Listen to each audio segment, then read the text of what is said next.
Good morning. We're picking back up in Matthew chapter 4. And again he began to teach by the sea, and a great multitude was gathered to him, so that he got into a boat and sat in it on the sea. And the whole multitude was on the land facing the sea. Then he taught them many things by parables, and said to them in his teaching, Listen, behold, a sower went out to sow, and it happened, as he sowed, that some seed fell by the wayside, and the birds of the air came and devoured it.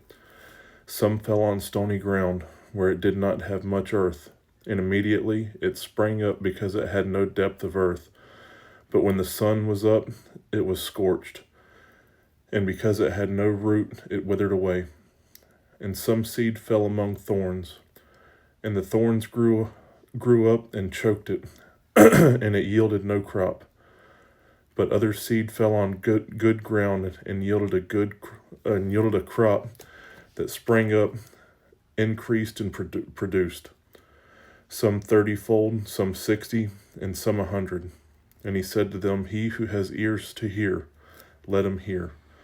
But when he was alone, those around him with the 12 asked him about the parable, and he said to them, To you it has been given to know the ministry of the kingdom of God, but to those who are outside, all things come in parables,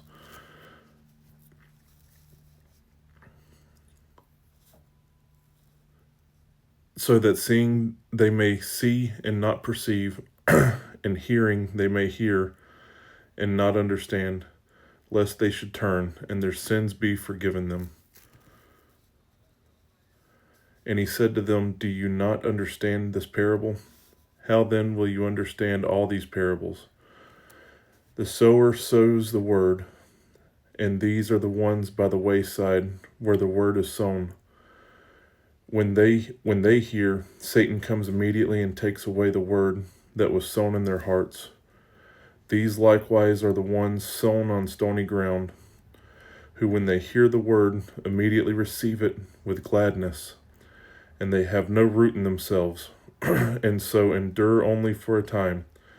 Afterward, when tribulation and persecution arises for the word's sake, immediately they stumble. Now these are the ones sown among thorns.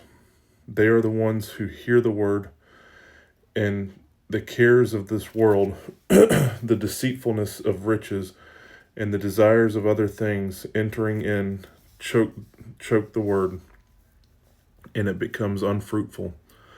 But these are the ones sown on good ground, those who hear the word, accept it, bear fruit, some 30-fold, some 60, and some 100.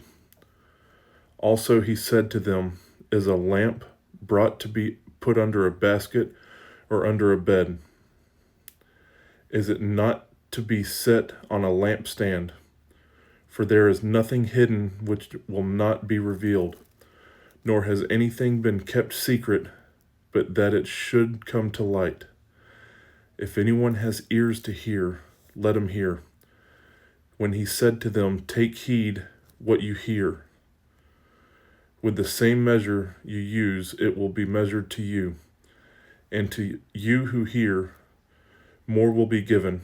For whoever has, to him more will be given. But whoever does not have, even what he has will be taken away from him.